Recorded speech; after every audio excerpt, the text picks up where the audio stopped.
Hola, hola, ¿cómo están? Ya estoy compartiendo el directo. Mm, Esperemos a que los estudiantes lleguen.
Hola, comparte esta transmisión, porfa. Estamos esperando a las demás personas.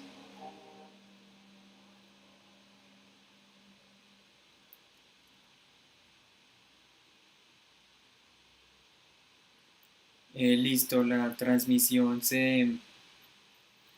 Ayer a configurarle una cosa y pues ya me alegra haberlo solucionado rápido. Miren, para que lo vean mejor, toquen en pantalla completa, configuración, calidad y le dan al máximo. Así no se van pues a, tal vez sea eso también, pero pues igual ya aquí lo he estado configurando para que se vea bien. Hola, Luisa María. Entonces, veamos. Eh, Esperemos que se unan más personas.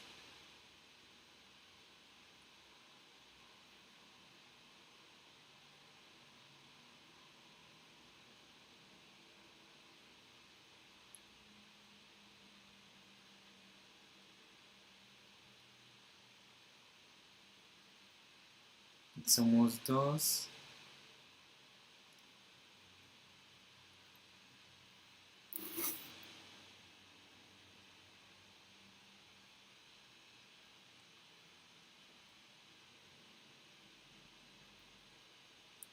Vamos chicos, porfa.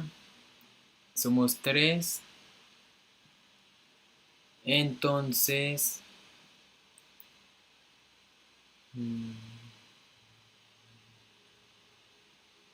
bien, somos cuatro. Ya empecemos para continuar. Esperen de una cosa.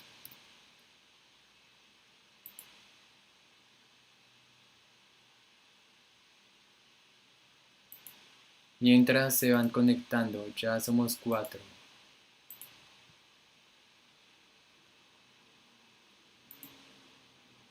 Listo, entonces la frase.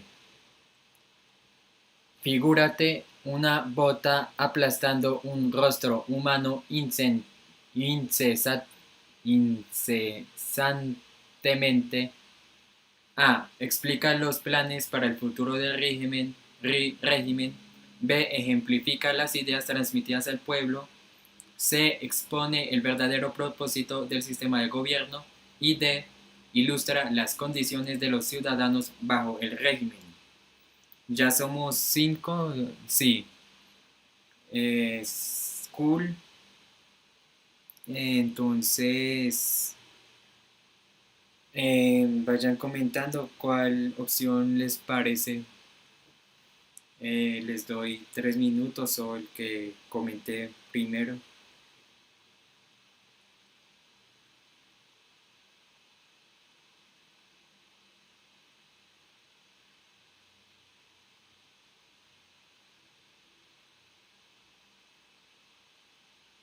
La D. Entonces vamos a esperar un minuto más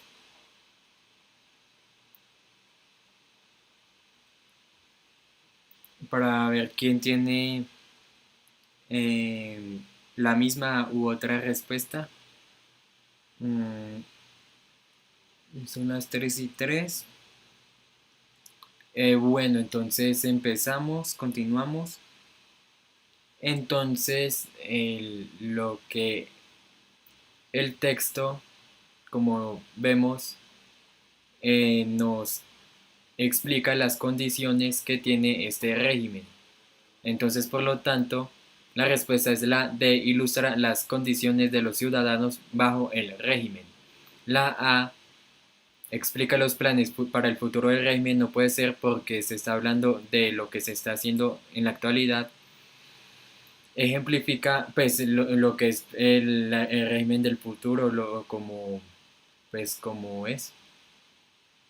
Eh, sí, es una novela futurista, entonces listo, entonces, pero pues al ser futurista no quiere decir que se refiere al futuro del régimen, sino que es el actual régimen en el que están viviendo en ese momento. Ejemplifica las ideas transmitidas al pueblo. mm, no, es una mejor las condiciones. Expone el verdadero propósito del sistema de gobierno. El verdadero propósito es como el individualismo. Hola Jairo Sebastián Rodríguez, una alegría que nos acompañes. Entonces, continuamos. Eh, Vamos con las preguntas 17 y 18. Entonces, aquí les dejo 2 minutos para empezar a socializar.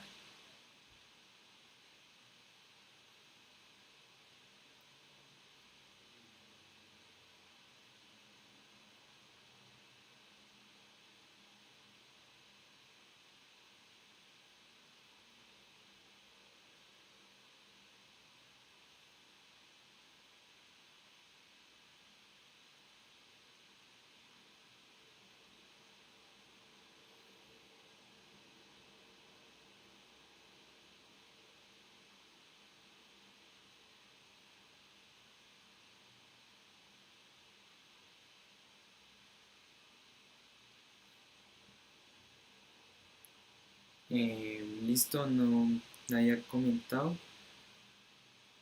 Listo, entonces, ya estábamos en la lectura. Entonces, si las fotografías permiten la posesión imaginaria de un pasado irreal, también ayudan a tomar posesión de un espacio donde la gente está insegura. Así, la fotografía se desarrolla en conjunción con una de las actividades más modernas más características, el turismo. Por primera vez en la historia, grupos numerosos de gente abandonan sus entornos habituales por breves periodos. Parece decididamente anormal viajar por placer sin llevar una cámara. Las fotografías son la prueba irrecusable. Veamos, a ver, para aumentar nuestro vocabulario, veamos que es irrecusable,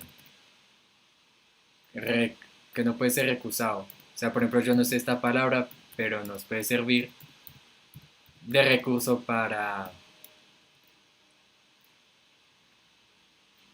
que es recusar,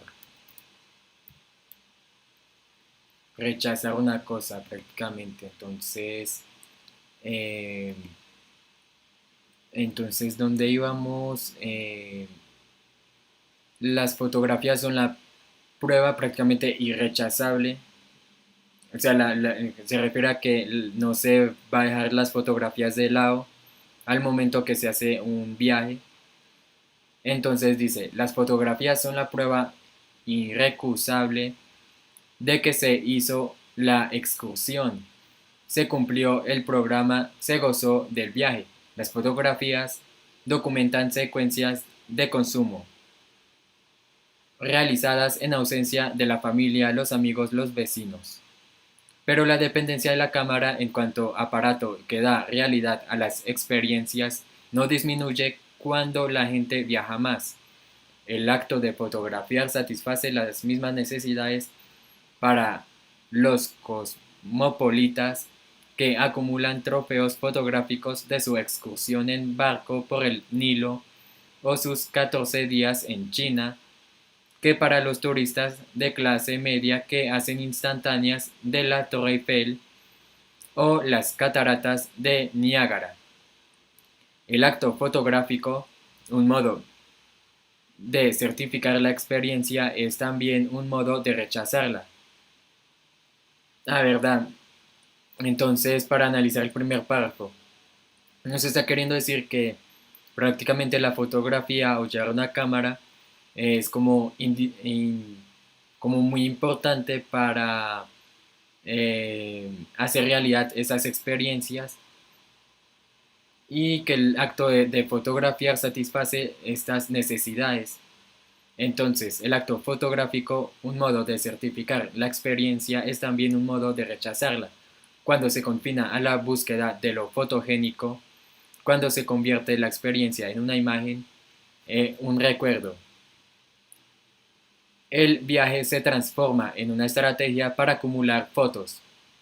La propia actividad fotográfica es tranquilizadora y mitiga esa desorientación general que se suele agudizar con los viajes. La mayoría de los turistas se sienten obligados a poner la cámara entre ellos y toda cosa destacable que les sale al paso. Al no saber cómo reaccionar, hacen una foto. Así la experiencia cobra forma. Alto, una fotografía, adelante. El método seduce sobre todo a gente subyugada a una ética de trabajo implacable. Alemanes, japoneses y estadounidenses.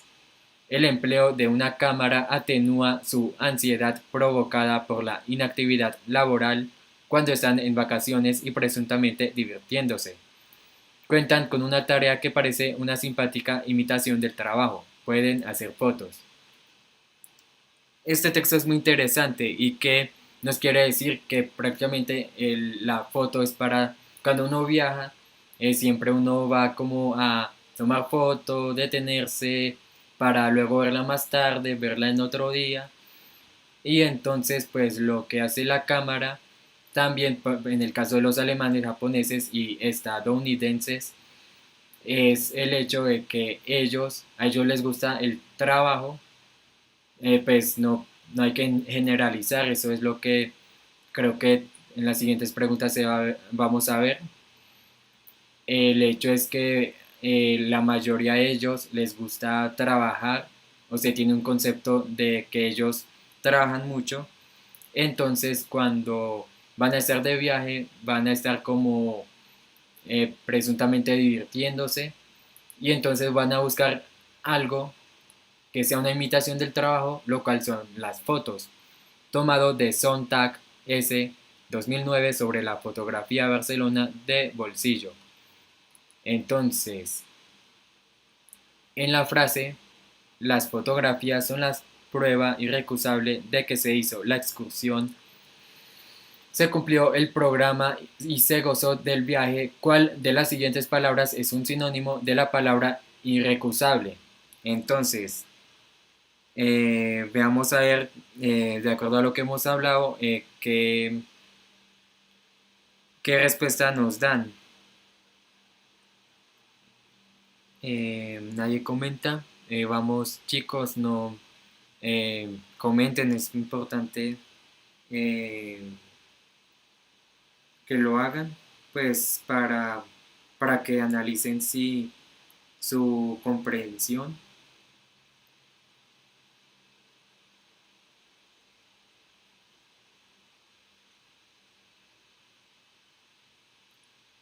Entonces, si quieren me os sigo. Entonces, bueno, entonces A, inminente. Entonces veamos la definición de cada palabra. ¿Qué será inminente?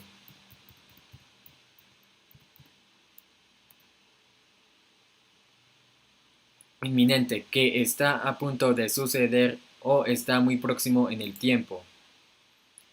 Entonces vemos que las fotografías son la prueba irrecusable de que se hizo la excursión, o sea, son quiere decir que son la prueba que está a punto de suceder de que se hizo la excursión, entonces no tendría sentido. Veamos con concluyente. Eh, Coloquemos concluyente. Que no admite duda ni discusión, que no admite contradicción. Vale, está bien. Veamos que es irreemplazable. Vayan analizando y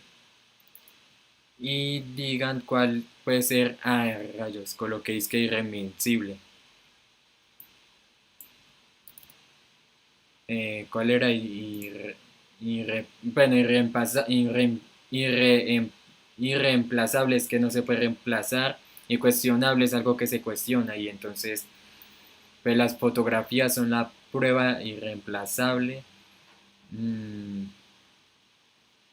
de que se hizo la discusión. Puede ser cuestionable. No, cuestionable no, porque pues son la prueba verídica de que se hizo la excursión. Entonces, si ven cómo hay que descartar opciones, descarté A y D, porque esto no es algo que vaya a suceder en el futuro, ni la D, es que esto lo haga algo cuestionable. Comenten ustedes entre la B y la C cuál puede ser. Vamos a ver. Mm,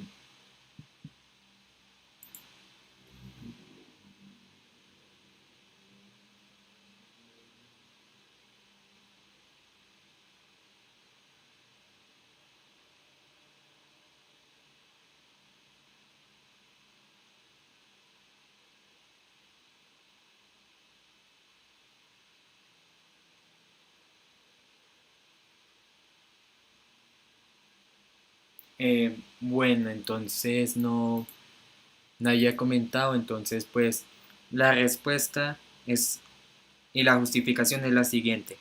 Irrecusable es que no puede ser rechazado y concluyente es algo que no admite duda ni discusión. Por lo tanto, concluyente es sinónimo de irrecusable. Respuesta correcta B, concluyente.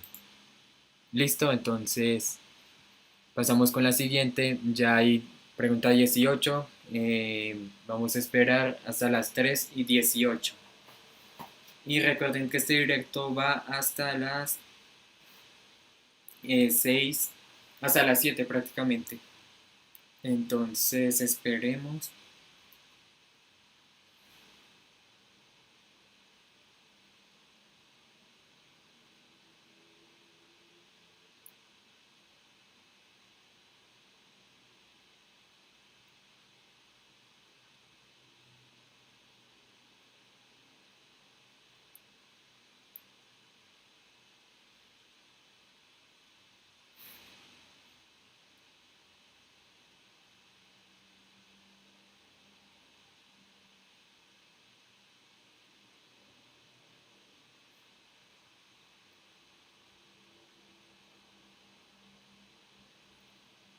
Ah, rayos, se sigue viendo muy borroso. Sofía, mira, pues la verdad, en el grupo me habían dicho que que se veía bien, ¿cierto? La verdad ya el estado de de la emisión aquí dice que es bueno. eh, no hay datos, YouTube ha dejado de recibir datos de esta emisión. Si crees que se trata de un error, comprueba que la emisión esté activa y que la hayas configurado con la clave correcta. Yo la configuré con la clave correcta, mira que aquí el estado es excelente. ¿Qué te recomiendo hacer? Ya te muestro un ejemplo. Veamos, por ejemplo, este video, ¿cierto? Tú entras a configuración. Ah, no, no, no me muestra. Eh, Probemos con otro.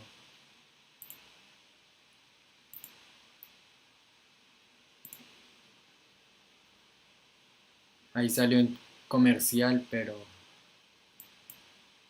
entonces, ¿a qué voy? Por ejemplo, tú puedes ver la configuración, si te aparece, por ejemplo, 144 o pues no sé cuáles números aparezcan, pero dale al máximo, ¿cierto? Al máximo número para ver si te puede dar. Si ya lo intentaste, ya vengo un momento.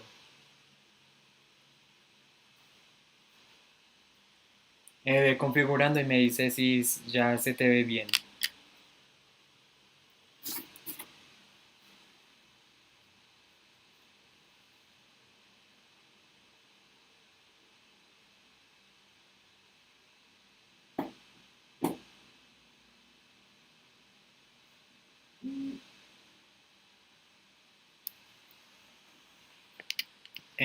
Bueno, si quieren el resto continuemos. Eh, si quieres, Sofía, escríbeme al privado cómo podemos solucionar la calidad. Listo, entonces continuemos. Eh, Vayamos solucionando esto juntos, ¿listo? Eh, si quieren, vayan leyendo, si todavía no lo han hecho.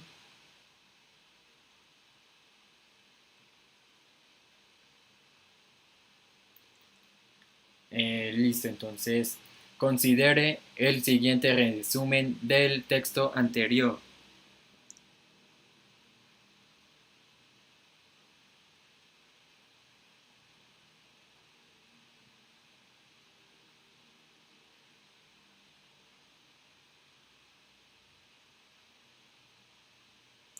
Ya den en un momento.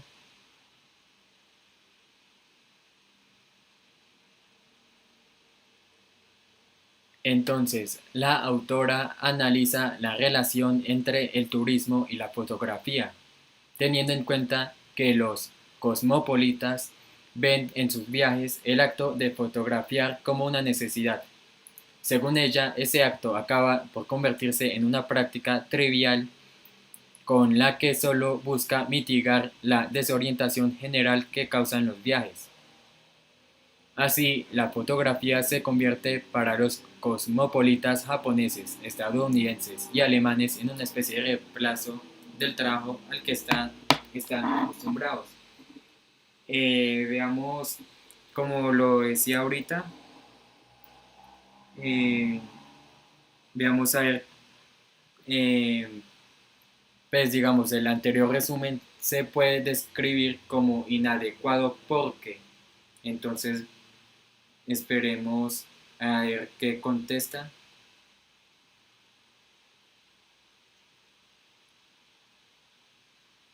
Entonces, no han contestado. Somos solo 4 espectadores.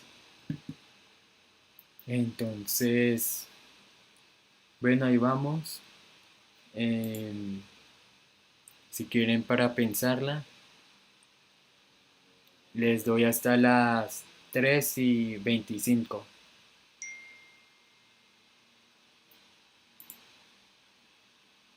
Ah, Steven, la A. Gracias, Steven, por comentar. Esperemos a ver qué más respuestas nos dan.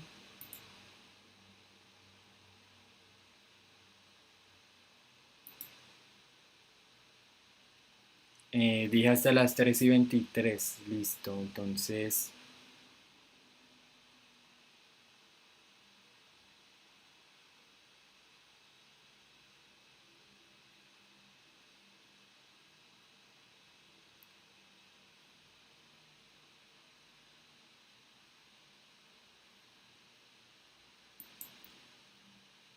Listo, entonces pues la respuesta correcta de la 18. Entonces la explicación es la siguiente. Bueno, leamos primero las opciones. A. Expone ideas contrarias a las afirmaciones principales del texto. B. Se centra en un tipo particular de turistas y no en los turistas en general. C. Omite el tono irónico y burlón con que la autora se refiere al arte de la fotografía. D. Se detiene en presentar información en extremo detallada y secundaria del texto. Entonces, la justificación es la siguiente. La autora se centra en turistas de países que son, pues, digamos, potencias mundiales, ¿no? Que les fascina el trabajo. Entonces, hablando sobre las cámaras, o sea, está hablando sobre las cámaras, lo cual es una herramienta usada por turistas sin importar el país que sea.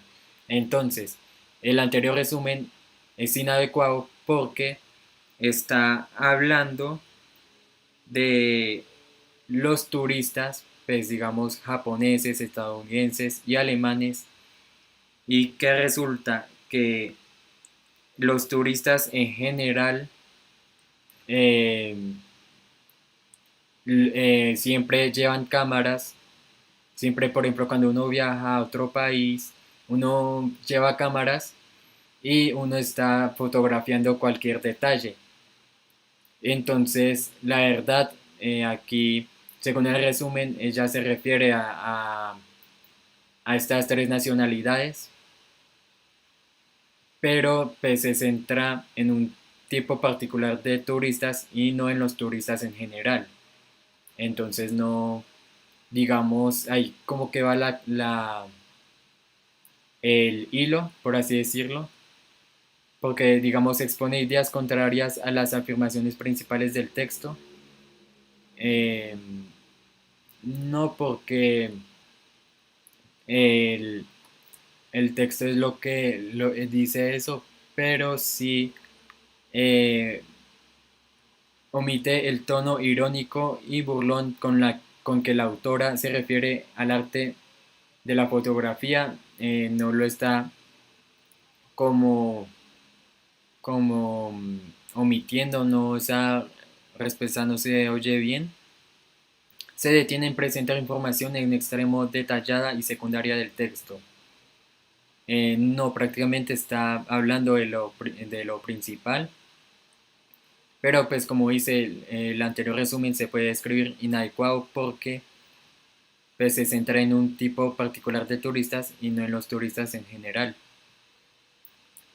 Vamos a ver cuántas personas vamos, tres todavía. Listo, entonces leamos este texto.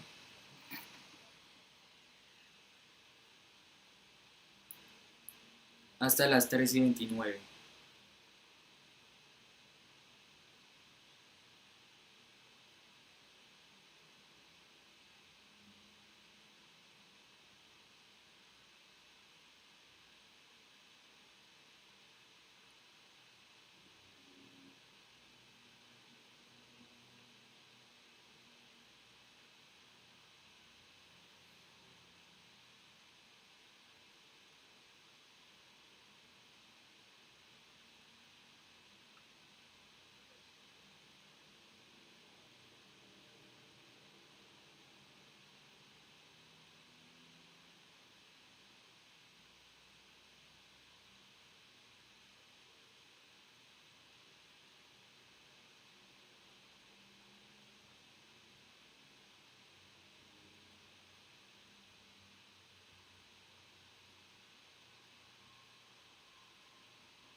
Listo. ¿Cuántos sabemos? Tres todavía. Voy a compartir la transmisión. Mm,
listo, ya somos cuatro. Qué lástima. Pues igual pueden ver la transmisión más tarde. Hemos estado resolviendo algunas preguntas. Y pues por favor compartan el directo para que más personas lo vean. Listo, entonces. Esperen un segundo.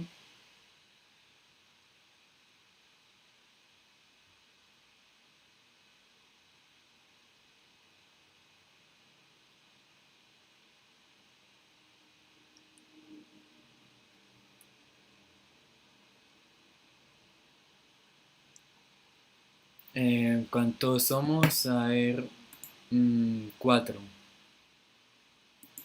Listo, entonces empecemos con el texto, la lectura.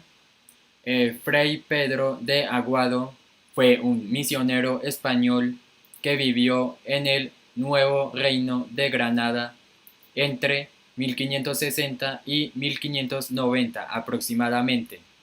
Se le atribuye la autoría de la recopilación historial, un extenso compendio de crónicas donde se refieren los hechos de la temprana colonización española en los actuales territorios de Colombia y Venezuela.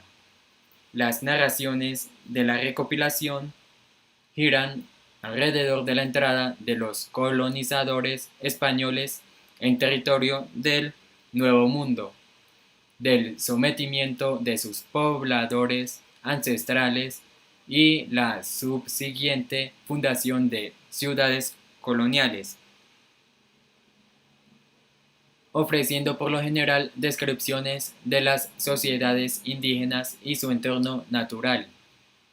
En el relato de las campañas del capitán Galarza y sus soldados en los actuales territorios del Tolima, Aguado se refiere de esta manera a los indios de la región.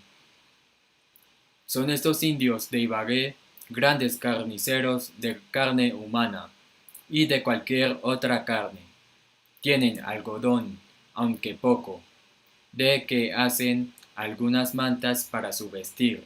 Las indias son muy feas y traen en la cabeza unos bonetes de venado con que aprietan y hacen los cabellos. No hay entre ellos caciques, como entre otros indios, mas son mandados de algunos indios principales que entre ellos hay, a los cuales obedecen cuando les parece y les da gusto. Es tierra muy áspera y fragosa, en la que estos indios habitan, y todas sierras peladas.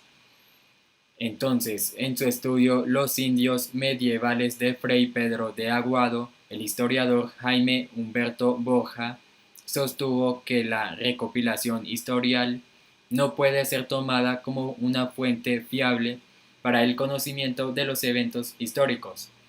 Ante todo, debe asumirse como un texto que respondía ideológica y culturalmente a una tradición europea que poco tenía que ver con el mundo que pretendía representar, el del indígena y su entorno natural frente a descripciones como la que acabamos de citar, afirma Borja que el de Aguado es un indio retórico que surge de una realidad textual y no de una realidad aprehendida por la experiencia. Además, la construcción narrativa del indio es de la crónica de Aguado reúne imágenes conocidas por la tradición cristiana y los imaginarios bíblicos. El canibalismo, las exacerbadas costumbres, la fiereza de sus armas, su alianza con traidores, el engaño. En el indio recae la descripción de los vicios físicos y morales de toda la extensión natural. Para reafirmar sus posiciones, Aguado presenta una naturaleza tan salvaje como sus habitantes. Biblioteca de la Presidencia, Bogotá, 1956, 4 volúmenes, editorial Ceja, Bogotá, 2002.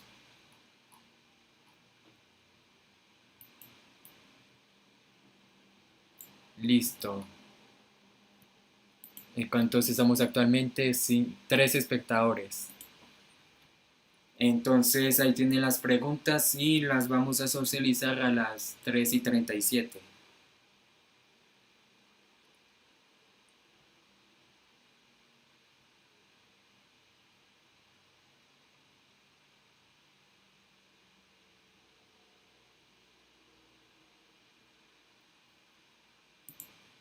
Mm, 4, somos 4.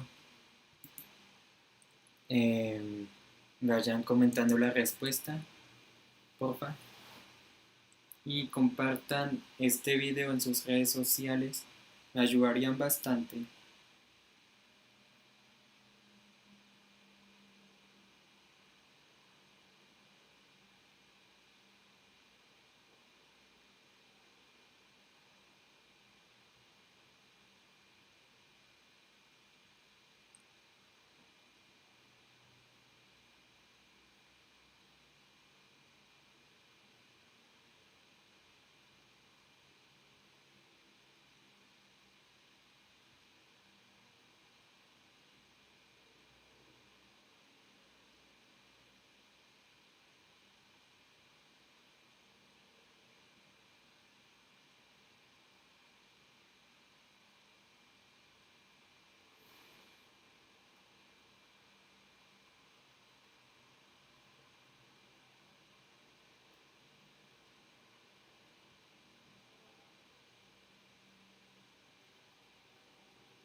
Listo, son las 3:36 todavía. Y di hasta las 37.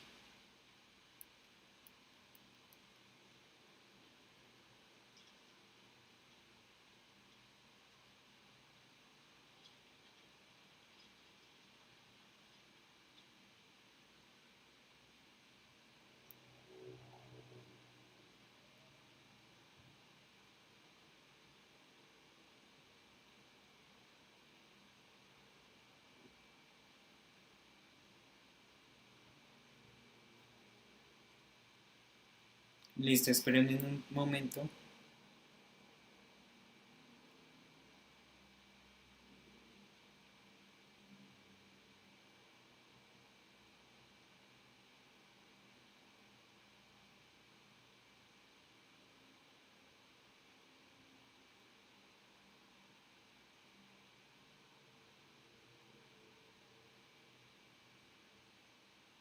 Listo, entonces, de acuerdo con el texto, se puede afirmar que la descripción de los indios de Ibagué hecha por Aguado corresponde a un periodo anterior a la llegada de los españoles al continente americano, pues presenta a los indígenas en una situación de salvajismo absoluto. B. el proceso de fundación de la ciudad colonial de Ibagué, pues la dinámica de la colonización consistía en fundar las ciudades y luego someter a los indígenas de la zona. C. La etapa de conquista de los territorios que se anexarían a la colonia neogranadina, pues la descripción es parte de un relato de una campaña militar, de un periodo histórico indeterminado, pues el texto no ofrece información cronológica que permita identificar el momento que corresponde a la descripción. Veamos a ver, nadie ha comentado más. Les agradecería que den su respuesta, no importa que esté errada, que esté correcta. El hecho es que estamos aprendiendo. Bueno, entonces nadie dio su respuesta, entonces la respuesta es la C, la etapa de conquista de los territorios que se anexarían a la colonia neogranadina, pues la descripción es parte de un relato de una campaña militar. Entonces, ¿por qué? Porque la A no puede ser porque se refiere a un periodo anterior a la llegada de los españoles, pero se supone que, digamos, aquí se habla de una, en el texto se habla de la llegada de los españoles colonizando y conquistando América.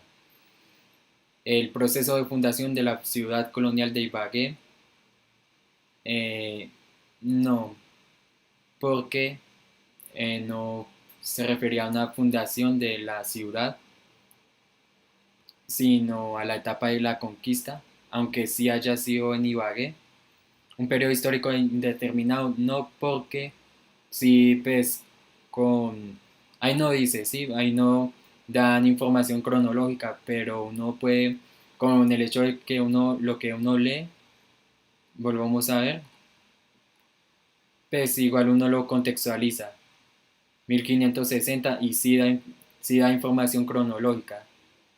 Entonces, y más la narración, uno nota que es de la etapa de la conquista. 20. ¿Cuál de los siguientes títulos se ajusta mejor al contenido del texto? Vamos a ver, no, voy a esperar hasta las 3:43 para que comenten.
Vamos a ver qué respuestas hay.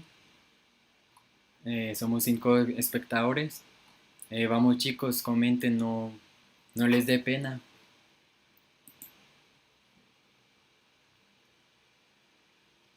Bueno, me voy a adelantar. Entonces, la respuesta es B, Fray Pedro de Aguado y la construcción retórica del indígena. ¿Por qué? Porque es como sus crónicas, como su pasada por América, su conquista. Entonces, eh, esta es como la construcción retórica del indígena. Vamos a ver la siguiente imagen. Pues que podemos ver aquí que pues está, es como curiosa.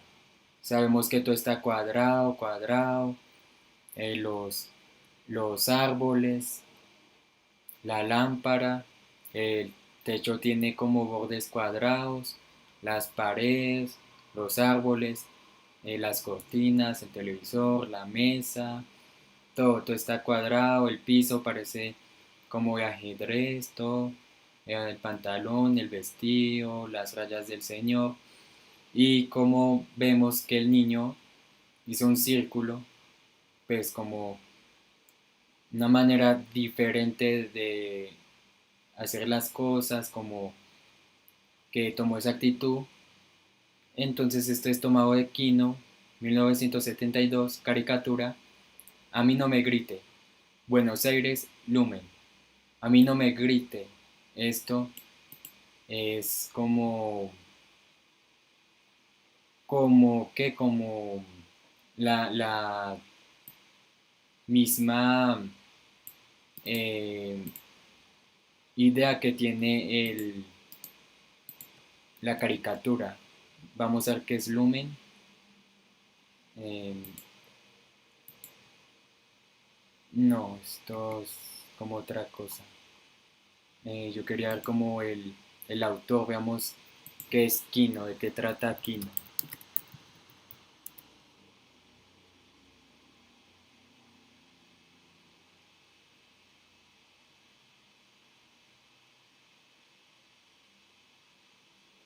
Mm.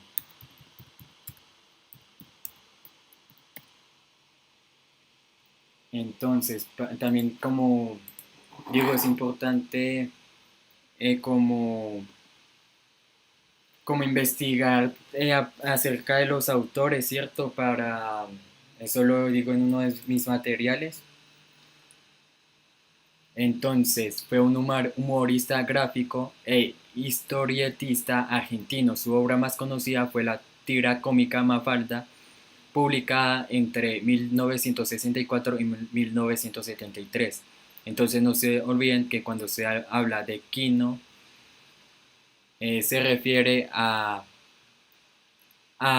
un señor Joaquín Salvador Lavao Tejón, el cual fue humorista gráfico e historietista. Y entonces esto ya vemos que es como humor gráfico. Pero veamos cuál es la respuesta. 21. ¿En cuál de los siguientes contextos se inscribe mejor la caricatura? Entonces, esta es la 21. Entonces ya prácticamente les di la respuesta, para que vean, para que comenten. No se atreven a comentar. Bueno, la respuesta es la C, humor gráfico. Porque pues era lo que se dedicaba el autor. ¿Cuánto vamos de directo? Ya como, mm, sí, bastante tiempo. Entonces, responde a la pregunta 22 de acuerdo con la siguiente información. El deber de la desobediencia civil, 1849. Entonces les daré 3 minutos para que lo lean.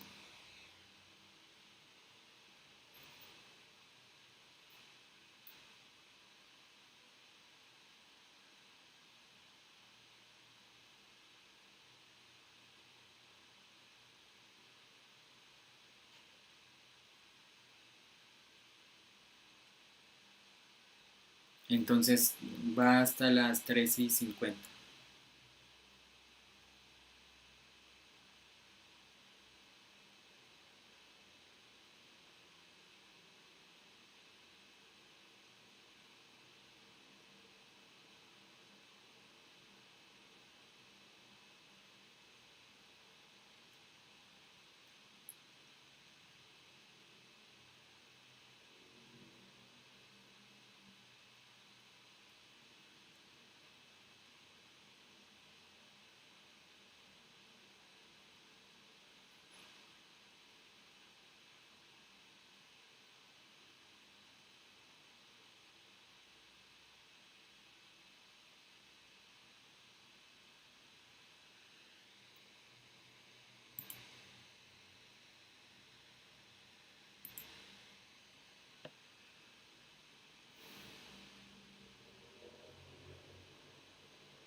Ya casi va siendo hora.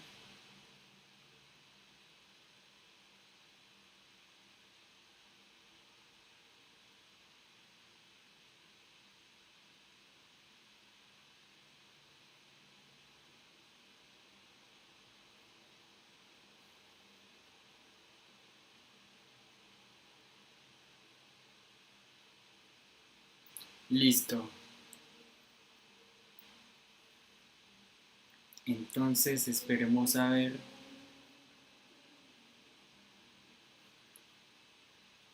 El deber de la desobediencia civil de 1849. Creo de todo corazón en el lema, el mejor gobierno es el que tiene que gobernar menos. Y me gustaría verlo hacerse efectivo más rápida y sistemáticamente. Bien llevado. Finalmente resulta en algo en lo que también creo. El mejor gobierno es el que no tiene que gobernar en absoluto. Y cuando los pueblos estén preparados para ello, ese será el tipo de gobierno que tengan. En el mejor de los casos el gobierno no es más que una conveniencia, pero en su mayoría los gobiernos son inconvenientes y todos han resultado serlo en algún momento. Las objeciones que se han hecho a la existencia de un ejército permanente, que son varias y de peso y que merecen mantenerse, pueden también por fin esgrimirse en contra del gobierno. El ejército permanente es solo el brazo del gobierno establecido. El gobierno en sí, que es únicamente el modo escogido por el pueblo para ejecutar su voluntad, está igualmente sujeto al abuso y la corrupción antes de que el pueblo pueda actuar a través suyo. Lo que nos quiere decir este texto, este primer párrafo, es que el mejor gobierno es el que gobierna menos y que el mejor gobierno es el que no tiene que gobernar en absoluto. Y además que el ejército es como el brazo del gobierno y que el gobierno no está eh, como, como dijera, si me da la palabra, eh, el gobierno siempre va a estar como en riesgo de caer en una corrupción. Entonces, veamos a ver el segundo párrafo. Somos testigos de la actual guerra con México, obra de unos pocos individuos comparativamente, que utilizan como herramienta al gobierno actual. En principio, el pueblo no habría aprobado esta medida, pero para hablar en forma práctica y como ciudadano, a diferencia de aquellos que se llaman antigobiernistas, yo pido no como antigobiernista, sino como ciudadano, y de inmediato un mejor gobierno. Permítasele a cada individuo dar a conocer el tipo de gobierno que lo impulsaría a respetarlo, y eso ya sería un paso ganado para obtener ese respeto. Después de todo, la razón práctica por la cual, una vez que el poder está en manos del pueblo, se le permite a una mayoría y por un periodo largo de tiempo regir, no es porque esa mayoría esté tal vez en lo correcto ni porque le parezca justo a la minoría, sino porque físicamente son los más fuertes. Pero un gobierno en el que la mayoría rige en todos los casos no se puede basar en la justicia. No es deseable cultivar respeto por la ley más de por lo que es correcto. La única obligación a la que debo someterme es a la de hacer siempre lo que creo correcto. La ley nunca hizo al hombre un ápice más justo, y a causa del respeto por ella, aun el hombre bien dispuesto se convierte a diario en un agente de la injusticia. Henry David Thoreau, tomado y adaptado de esta página, consultado el 25 de enero de 2015. ¿Cuál de los siguientes es un ejemplo que menciona el autor para apoyar su posición frente a los gobiernos? Entonces esperemos a ver qué responden.